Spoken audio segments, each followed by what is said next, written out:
안녕하세요. 오늘 계속해서 창세기 28장 간략하게 살펴보도록 하겠습니다. 잠깐 기도하겠습니다. 하나님 아버지, 오늘도 주님의 말씀 앞에 나왔습니다. 저희가 이 말씀을 통해서 주님을 더욱더 알아가게 되고 또 주님과 더욱더 친밀한 교제를 나누게 되기를 원합니다. 또 이 말씀을 통해서 주님을 만나지 못한 사람이 있다면 주님을 만날 수 있게 되기를 원합니다. 예수님의 이름으로 기도드렸습니다. 아멘. 창세기 28장 1절부터 9절 보시면요, 이렇게 되어 있습니다.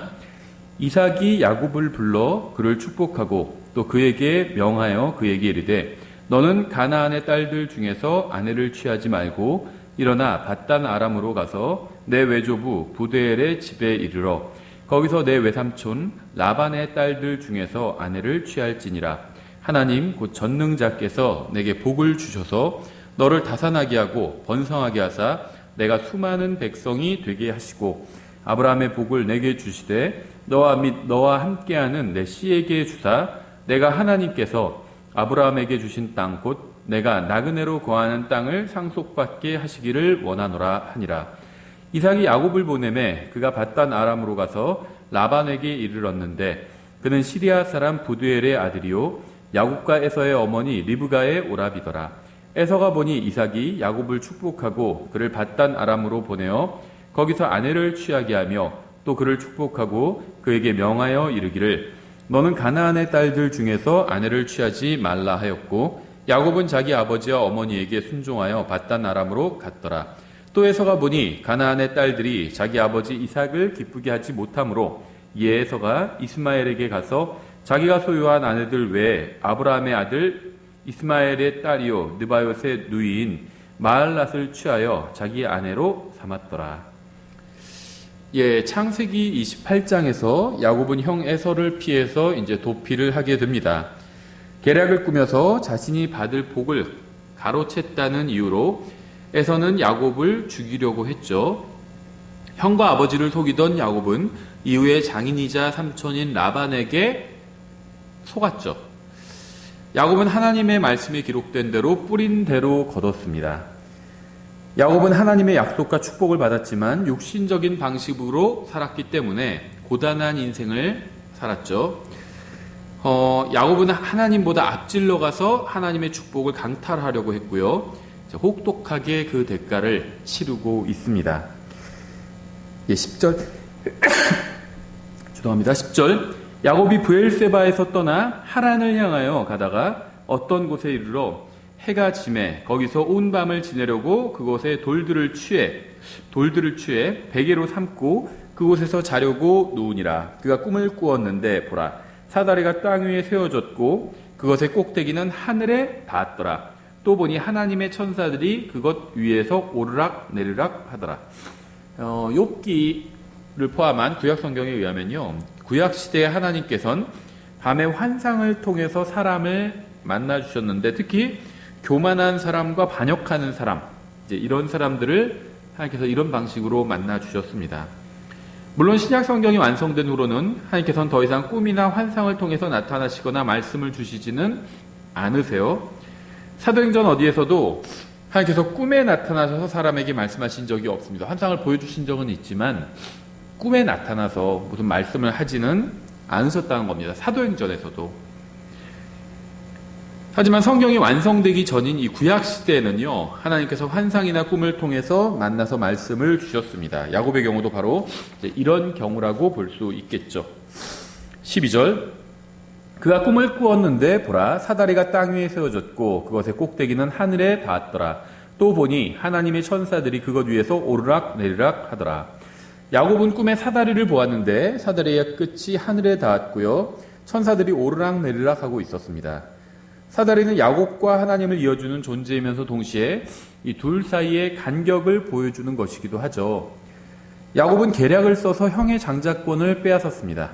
거룩하신 하나님과 야곱 사이에는 엄청난 간극이 존재했어요. 사다리는 하나님과 죄인 사이에는 이러한 격차가 있다는 사실을 잘 보여주고 있습니다. 또한 사다리는요, 죄인이 하나님께로 나아갈 수 있는 길과 방법이 있다는 사실도 보여줘요. 하늘에 어떻게 올라갈 수 있을까요? 방법이 없어요. 근데 이 사다리가 하늘과 땅을 이어주고 있잖아요. 그래서 이 사다리를 통해서 하나님께 갈 수 있겠구나. 이 길과 방법을 사다리가 보여주고 있다는 겁니다. 상징적으로 보여준다는 거죠. 사다리가 땅에서 하늘에까지 닿았다는 것은요, 인간이 그 사다리를 통해서 하나님께 나아갈 수 있다는 사실을 상징적으로 보여주고 있습니다. 예, 이 사다리가 무엇을 상징하는지는 분명하죠. 요한복음 1장 51절, 또 그에게 이르시되 진실로 진실로 내가 너희에게 이르노니 이후로는 하늘이 열리고 하나님의 천사들이 사람의 아들 위에서 오르락 내리락 하는 것을 너희가 보리라 하시니라. 예수님께서요, 자신이 바로 야곱이 보았던 사다리다, 이렇게 말씀하고 있는 거예요. 예수님이 바로 하늘에 닿은 그 사다리입니다. 우리는 자신의 선행이나 업적이나 힘이나 능력으로 하나님께서 계신 하늘에 갈 수가 없습니다. 우리는 오직 사다리이신 예수님을 통해서만 하늘에 갈 수 있어요. 창세기 28장에는요, 사다리가 하늘까지 닿기는 했지만 하늘이 열렸다는 표현은 없어요. 하지만 감사하게도 요한복음에서는 하늘이 열려 있죠. 왜 그럴까요? 예수님이 오셨잖아요. 그래서 이제 하늘이, 닫혔던 하늘이 열리게 된 것입니다. 13절, 또 보라, 주께서 그 위에 서서 이르시되 나는 주니 곧 내 조상 아브라함의 하나님이요 이삭의 하나님이니라. 내가 놓은 땅을 내가 너와 내 씨에게 주리니 내 씨가 땅의 티끌같이 되어 내가 서쪽과 동쪽과 북쪽과 남쪽으로 널리 퍼지며 너와 내 씨 안에서 땅의 모든 가족들이 복을 받으리라. 여기서는 아브라함과 이삭에게 주신 언약이 반복되고 있습니다. 팔레스타인의 진정한 주인이 누군지에 관해서 논쟁을 하는 것은 자유겠지만 하나님께서 인정하시는 합법적인 주인은요, 이스라엘 백성밖에 없죠. 하나님께서는 그 땅을 아브라함에게 주셨어요. 아브라함에게는 이스마엘과 이삭이라는 두 아들이 있었는데 하나님께서는 또 그 땅을 이삭에게 주셨죠. 이삭에게도 두 아들이 있었는데 하나님께서는 그 땅을 야곱에게 주신 거죠. 에서와 야곱 중에 야곱에게 주셨습니다.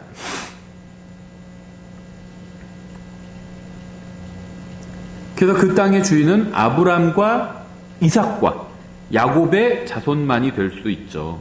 아무리 그들을 몰아내고 죽이고 제거해도요, 하나님께서 그들에게 주겠다고 하신 약속은 무효화시킬 수가 없고요. 언젠가 주님께서는 이스라엘을 다시 모아서 그 땅에 거하게 하실 겁니다. 하나님께서는 자신이 아브라함의 하나님이요 이삭의 하나님이니라 이렇게 말씀하셨지만 아직 야곱의 하나님이라고 하지는 않으셨어요. 본문에 보면 주님과 개인적인 관계를 맺어야 그의 하나님이 되는 거죠. 주님께서 야곱과 개인적인 만남을 갖고 개인적인 관계를 맺으신 후에야 야곱의 하나님이라는 표현이 성경에 나오게 됩니다. 15절, 또 보라, 내가 너와 함께 있어 내가 가는 모든 곳에서 너를 지키며 너를 이 땅으로 다시 데려오리라. 내가 내게 말한 것을 행할 때까지 너를 떠나지 아니하리라 하시니라. 이 말씀에는 세 가지 약속이 들어있는데요. 너와 함께 있어, 이거는 교제에 관한 약속입니다. 또 너를 지키며, 이건 보호에 관한 약속이죠. 너를 이 땅으로 다시 데려오리라, 이거는 인도에 관한 약속입니다. 성경은 예수 그리스도께서 인간의 몸을 입고 이 세상에 오셔서 죄가 없는 완벽한 삶을 사셨고 갈보리에서 이 십자가에 달리셨고 우리를 위해서 자신의 생명을 내어주셨다고 말씀하고 있죠. 로마 군인이나 유대인 종교 지도자나 성난 군중이 예수님을 죽인 것이 아니라 예수님께서 스스로 자신의 생명을 우리를 위해서 내어주셨습니다. 주님께서는 온 세상의 죄값을 치르기 위해서 자원해서 자신의 생명을 희생물로 내어주신 거예요.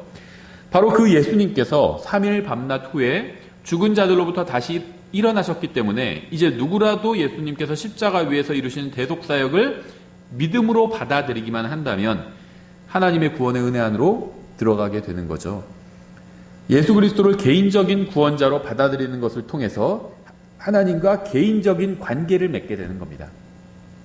예수님을 개인적인 구원자로 받아들인다는 건요, 예수님께서 십자가 위에서 죽으신 이유가 바로 내 죄값을 갚기 위해서다, 이렇게 믿는 것을 의미합니다. 이렇게 성경이 말씀하시는 진정한 축복은 항상 하나님과 맺는 개인적인 관계를 통해서 오게 됩니다. 하나님께서는 야곱에게 너와 함께 있겠다고 말씀하셨어요. 바로 주님과 이 관계를 맺지 않으면 결코 진정한 신앙생활을 시작할 수가 없습니다. 아무리 좋은 친구나 가족이나 동료가 있다 할지라도 주님과 개인적인 관계를 맺지 않으면 신앙생활은 시작조차 하지 못한 거예요. 영원히 사시는 전능하신 하나님께서는요, 야곱에게 함께 하시겠다고 약속하셨습니다. 히브리서 13장 5절, 너희의 행실을 탐욕이 없게 하고 너희가 가진 것들로 만족하라. 그분께서 이르시되 내가 결코 너를 떠나지 아니하고 너를 버리지 아니하리라 하셨느니라. 그리스도인들에게도 이 약속을 하신 거죠. 마태복음 28장 20절 이렇게 말씀하고 있어요. 무엇이든지 내가 너희에게 명령한 모든 것을 그들에게 가르쳐 지키게 하라. 보라, 내가 세상의 끝까지 항상 너희와 함께 있느니라 하시니라. 아멘. 우리가 예수 그리스도를 구원자로 믿고 하나님의 언약 속으로 들어간 날, 주님께서는 우리에게 영원히 떠나지 않고 함께 하시겠다는 약속을 주셨습니다. 친구도 떠날 수 있고요, 가족도 떠날 수 있고요, 형제 자매도 떠날 수 있지만 주님께서는 결코 저를 떠나지 않으시고 버리지 않으실 거예요. 너무 감사하죠. 또한 주님께서는요, 야곱을 지켜주시겠다고 약속하셨어요. 주님께서는 자신의 자녀를 항상 지켜주십니다. 예수 그리스도를 믿고 구원받은 사람은 주님의 자녀가 되었고요, 한 번 자녀가 된 사람은 영원히 자녀이고요, 한 번 구원받은 사람은 영원히 구원받은 겁니다. 구원받은 사람은 다시는 구원을 잃어버릴 수가 없습니다. 성경은요, 구원받은 사람이 하나님께 매달려 있다고 말씀하고 있지 않아요. 구원받은 사람이 스스로 구원을 지켜야 한다고 말씀하지도 않습니다. 구원받은 사람은 그리스도 안으로 들어가서 그리스도의 몸의 일부가 되었습니다. 주님께서는 이미 자신의 몸의 일부가 된 사람들을 끝까지 지켜주시겠다고 약속하셨어요. 아무도 주님의 몸의 일부를 떼어낼 수 있는 사람은 없습니다. 이제 너희는 그리스도의 몸이요 개별적으로 지체니라, 이렇게 말씀하고 있죠. 주님께서는 야곱에게 다시 데려오시겠다고 말씀하셨습니다. 주님께서는 자신의 자녀를 인도해 주시죠. 저는 하늘나라에 가는 길을 몰라요. 어디로 가야 하는지 모릅니다.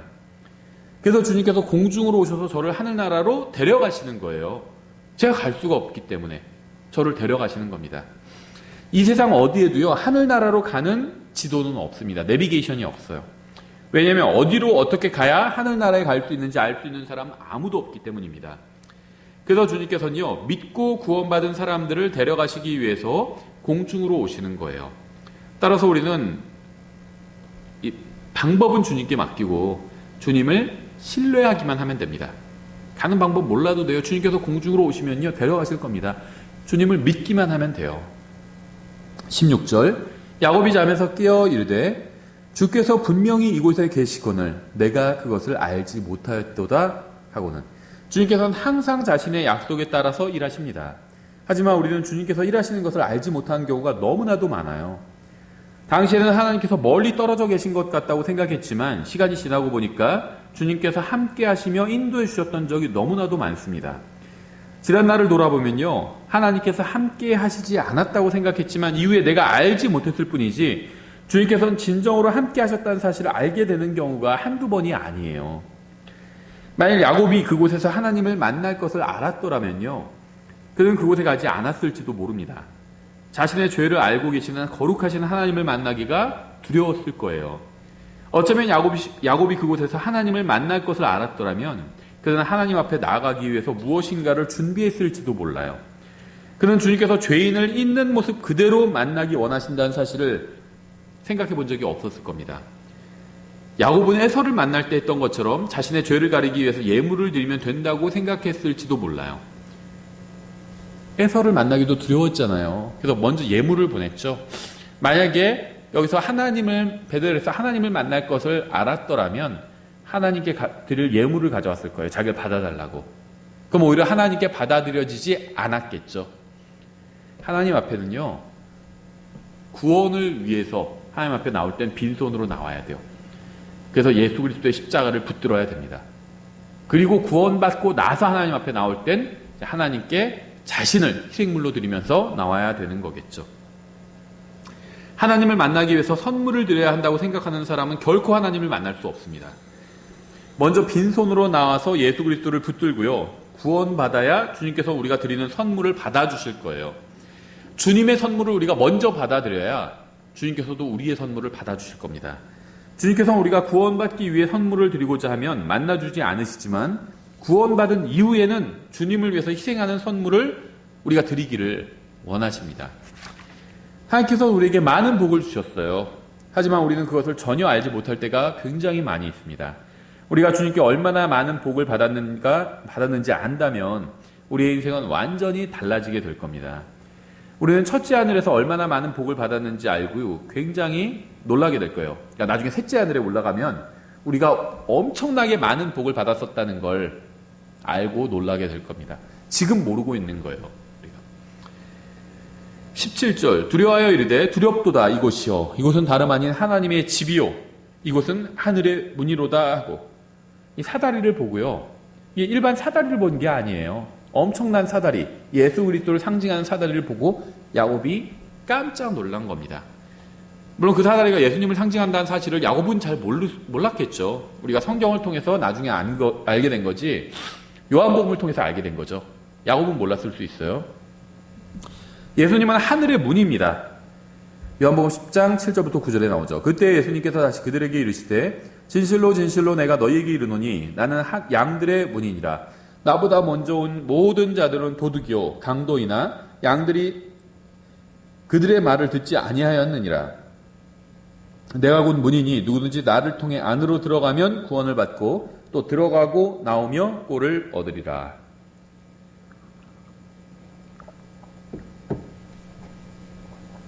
예수님만이 구원으로 인도하는 유일한 문이죠. 마태복음 7장 13절 너희는 좁은 문으로 들어가라. 멸망으로 인도하는 그 문은 넓고 그 길이 넓어 거기로 들어가는 자가 많고 생명으로 인도하는 그 문은 좁고 그 길이 좁아 그것을 찾는 자가 적으니라. 예수님은 생명으로 인도하는 문이요 또 길입니다. 요한복음 14장 6절 예수님께서 그에게 이르시되 내가 곧 길이요 진리요 생명이니 나를 통하지 않고는 아무도 아버지께 오지 못하느니라. 예수님은 하늘의 집이며 또 집을 지으신 분이에요. 히브리서 3장 3절 집을 지은 자가 그 집보다 더 많은 존귀를 받으므로 이 사람이 모세보다 더 많은 영광을 받기에 합당한 자로 인정받았느니라. 집마다 지은 사람이 있을 때 모든 것을 지으신 분은 하나님이시니라. 야곱은 사다리를 보았는데요. 그 사다리는 바로 예수님이었어요. 야곱은 문을 보았는데 그 문은 바로 예수님이었습니다. 예수님은 하늘로 가는 유일한 사다리요 유일한 문이며 유일한 길입니다. 18절 야곱이 아침에 일찍 일어나 베개로 삼았던 돌을 가져다가 기둥으로 세우고 그 위에 기름을 붓고 이 11절에서는요 야곱이 돌들을 베개로 삼았다고 했는데 18절에서는 최종적으로 단수 하나의 돌을 선택해서 베개로 삼았다는 것을 볼 수가 있습니다. 그래서 하나의 돌을 선택해서 베개로 삼고 또 그것을 기둥으로 세우고 그 위에 기름을 부었다 이렇게 말씀하고 있죠. 이건 모순이 아니라요. 앞에선 돌들이라고 했는데 왜 뒤에선 단수 돌이냐? 모순이 아니에요. 하나님께서 무엇인가를 보여주시기 위해서 이렇게 기록하신 겁니다. 창세기 28장에서 야곱은 세 가지를 보게 되고요. 세 가지 모두 예수 그리스도를 상징합니다. 야곱이 본 사다리와 문과 돌은 모두 예수 그리스도를 상징합니다. 예수님은 사람들이 거부했지만 하나님께서 선택하신 돌이에요. 마가복음 12장 10절 너희가 건축자들이 버린 돌이 모퉁이의 머릿돌이 되었나니 이것은 주께서 행하신 것이요 우리 눈에 놀랍도다 한 이 성경 기록을 읽지 못하였느냐 하시니라. 누가복음 12장 17절 그분께서 그들을 보시며 이르시되 그러면 기록된 바 건축자들이 버린 돌 바로 그 돌이 모퉁이의 머릿돌이 되었느니라 한 이 말씀은 무엇이냐.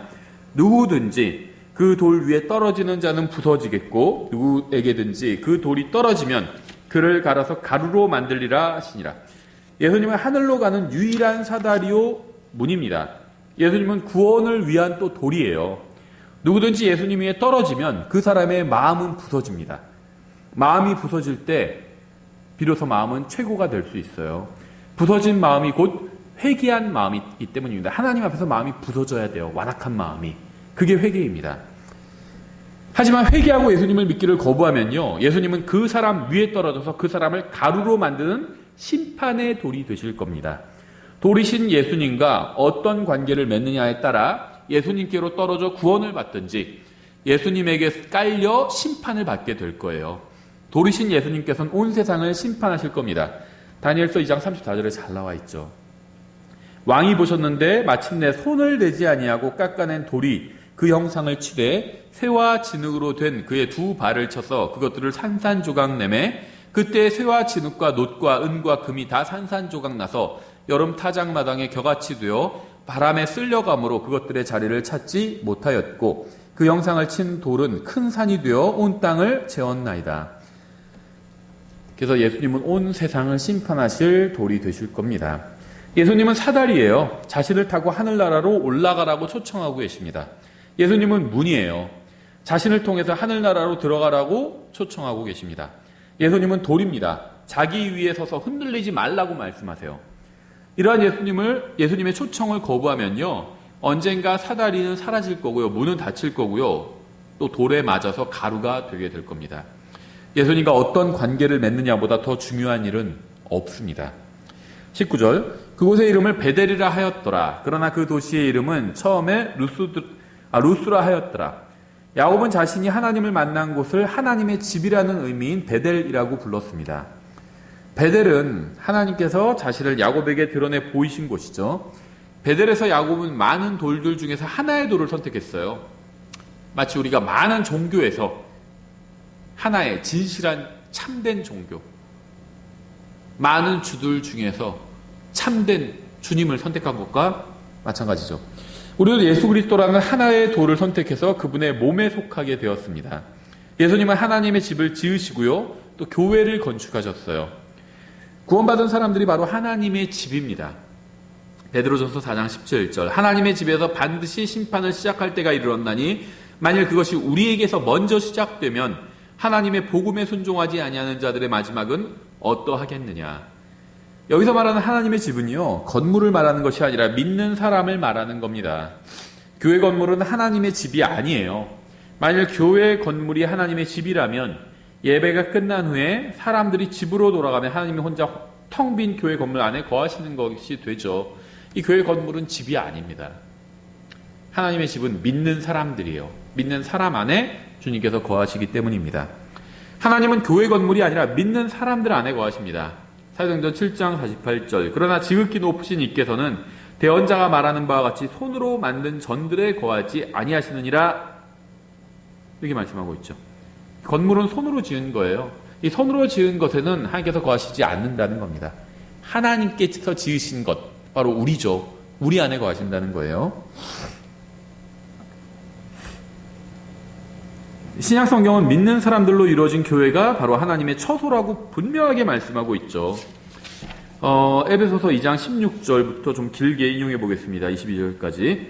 또 십자가로 그 원수되게 하는 것을 죽이사 친히 십자가로 이 둘을 한 몸으로 하나님과 화해하게 하려 하심이라. 또 그분께서 오셔서 멀리 떨어져 있던 너희에게와 가까이 있던 그들에게 화평을 선포하셨느니라. 그분을 통하여 우리 둘이 한 성령을 힘입어 아버지께로 나아감을 얻나니 그러므로 이제 너희는 더 이상 낯선 자 외국인이 아니요 오직 성도들과 더불어 동료 시민이요 하나님의 집안에 속한 자들이며 또 사도들과 대언자들의 기초 위에 세워진 자들이니라.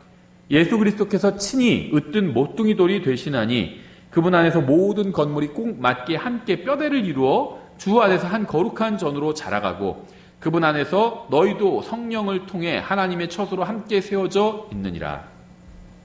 하나님의 집을 짓는 재료는 바로 구원받은 사람들이고요. 심지어 예수님까지도 하나님의 집의 재료, 모퉁이 돌이 되십니다. 그러니까 예수님이 하나님의 집의 건축자이면서 친히 자기도 재료가 되시는 거예요. 근데 가장 중요한 재료죠. 이 모퉁이 돌은요, 나머지 모든 재료를 하나로 연결해줘요. 모든 재료, 그러니까 구원받은 각 사람들이 다 이 모퉁이 돌과 맞닿아 있습니다. 하나님께서는요, 구원받은 사람은 이 건물에 꼭 맞게 만들어주세요. 구원받은 모든 사람은 그리스도 안에서 조화를 이루게 될 것입니다.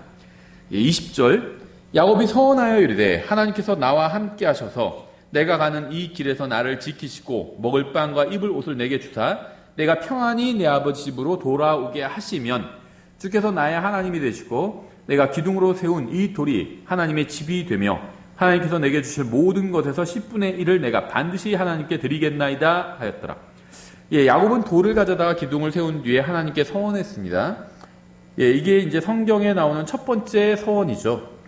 야곱은 아직 영적으로 어리기 때문에 주님의 약속을 온전히 받아들이지 못하고 있어요. 그래서 주님께서는 앞서 분명하게 야곱과 함께 하시겠다고 약속하셨는데, 야곱은 여기서 하나님께서 나와 함께 하셔서 내가 가는 이 길에서 나를 지키시고 먹을 빵과 입을 옷을 내게 주사 내가 평안히 내 아버지 집으로 돌아오게 하시면 이라고 좀 조건적으로 말하고 있죠. 어떤 분은 이제 이게 조건적이지 않다 이렇게 얘기하는 분도 있는데, 뭐 그럴 수도 있어요, 이 문법 자체는. 근데 조건적으로 말한 것으로 보입니다. 왜냐면요, 야곱이 여기서 하나님을 만나고 아직 영적으로 성숙하지 않았잖아요. 하나님과 아직은 거래하려는 신앙, 굉장히 유치한 신앙이죠. 이제 이런 신앙인 것으로 보입니다. 야곱은 이제 자신에게 하나님이 필요하다는 사실을 인정했고요. 여기서 나의 하나님이라고 부르면서 하나님과 개인적인 관계를 맺게 됩니다. 하나님을 만나는 것, 이게 개인적인 관계를 맺는 거예요. 이 말씀을 그렇다고 생각만 한 것이 아니라 실제로 믿는 것, 이게 하나님과 개인적인 관계를 맺는 겁니다. 하나님께서 내게 주실 모든 것에서 10분의 1을 내가 반드시 하나님께 드리겠나이다. 여기서 율법 전에도 수입의 10분의 1을 주님께 드리는 것을 볼 수 있습니다. 이 11조는 신약교회의 교리는 아닙니다. 11조를 하지 않으면 뭐 저주를 받는다든지 신약교회 성도가, 그런 건 절대 아니에요. 하지만 성령님을 통해서 다시 태어나지도 않은 이스라엘 백성이 주님께 11조를 드렸다면 그리스도와 함께 공동 상속자가 된 신약 성도가 수입의 10분의 1을 드린다고 해서 너무 많이 드렸다, 이렇게 얘기할 수는 없겠죠. 이 창세기 28장에 나온 야곱은요, 오늘날의 전 세계로 흩어진 이스라엘 민족의 모습을 영적으로 보여주고 있어요. 야곱은 이방인들 가운데 흩어진 이스라엘 백성처럼 하나님께서 약속하신 장소에서 벗어나 있습니다. 야곱은 육신적인 행위로 인해서 도피하면서 정직하지 못하다는 평가를 받았습니다. 오늘날 이스라엘 민족도 비슷한 평가를 받고 있죠. 하지만 주님께서는 여전히 야곱과 이스라엘 민족을 보호해 주십니다. 로마서 11장 앞부분에 잘 나오죠. 1절부터 그러면 내가 말하노니 하나님께서 자신의 백성을 버리셨느냐 결코 그럴 수 없느니라. 나도 이스라엘 사람이요 아브라함의 씨에서 난 자요 베냐민 지파에 속한 자니라. 하나님께서 자신이 미리 하신 자신의 백성을 버리지 아니하셨나니 너희가 성경 기록이 엘리야에 대해 말하는 것을 알지 못하느냐. 그가 이스라엘을 대적하며 하나님께 중보하여 이르되 주께서 그들이 주의 대언자들을 죽이고 주의 제단들을 파헤쳤으며 나만 홀로 남았거늘 그들이 내 생명도 찾나이다 하나 그에게 주신 하나님의 대답이 무엇라 말하느냐. 내가 나를 위하여 바알의 형상에게 무릎을 꿇지 아니한 사람 7,000명을 남겨두었노라 하니 그런즉 이와 같이 이 현 시대에도 은혜의 선택에 따라 남은 자가 있느니라. 이스라엘이요, 버림받았지만, 하나님을 배반해서 버림받았죠. 하지만 완전히 버림받은 것은 아니라는 겁니다. 하나님께서 지금 잠깐 내버려 두신 거예요. 그리고 다시 하나님께서 그들을 다루실 겁니다. 그게 언제일까요? 바로 교회가 들림받아 올라가고 난 이후입니다. 야곱과 이스라엘은 모두 주님과 맺는 관계의 기초가 무엇인지 알지 못하고 있었어요. 둘 다 자신이 무엇인가를 해야 주님께서 자신을 받아들인다고 생각했습니다. 이게 착각이죠. 아무것도 하지 않아도 주님께서 우리를 받아주셨어요. 왜 그런지 아세요? 바로 예수 그리스도의 십자가 대속 때문입니다. 야곱은 이걸 몰랐죠. 로마서 9장 31절 의의 법을 따른 이스라엘은 의의 법에 이르지 못하였으니 무슨 까닭이냐.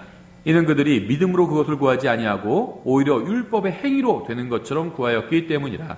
그들은 이 걸림돌에 걸려 넘어졌느니라. 야곱은 결국 돌아왔고요. 나중에 35장에서 이스라엘은 또 나중에 돌아오게 될 것입니다. 에스겔 37장 21절에 잘 예언되어 있죠. 이스라엘의 회복에 관한 말씀이. 그들에게 이르기를 주 하나님이 이같이 말하노라. 보라 내가 이스라엘의 자손을 그들이 가서 함께 거하던 이교도들 가운데서 취하고 사방에서 그들을 모아 그들의 땅으로 데려오리라. 또 내가 이스라엘의 산들 위에 그 땅에서 그들을 한 민족으로 만들어 한 왕이 그들 모두에게 왕이 되게 하리니 그들이 다시는 두 민족이 되지 아니하고 다시는 두 왕국으로 나뉘지 아니하리라. 또 그들이 다시는 자기들의 우상들과 역겨운 것들과 자기들의 어떤 범법으로도 자신을 더럽히지 아니하리라. 오직 내가 그들의 모든 거처 곧 그들이 죄를 짓던 곳에서 그들을 구원하고 그들을 정결하게 하리니 이로써 그들은 내 백성이 되고 나는 그들의 하나님이 되리라. 이스라엘의 회복에 관한 말씀이죠. 아직 이스라엘은 회복되지 않았습니다. 이스라엘이 1948년인가요?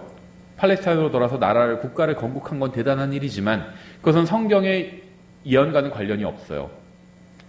성경의 예언이 성취될 것이라는 걸 암묵적으로 보여주는 것일 수 있지만 성경에 기록된 예언이 성취된 것 아니라는 겁니다. 이스라엘 건국이 성경의 예언의 성취는 아니에요.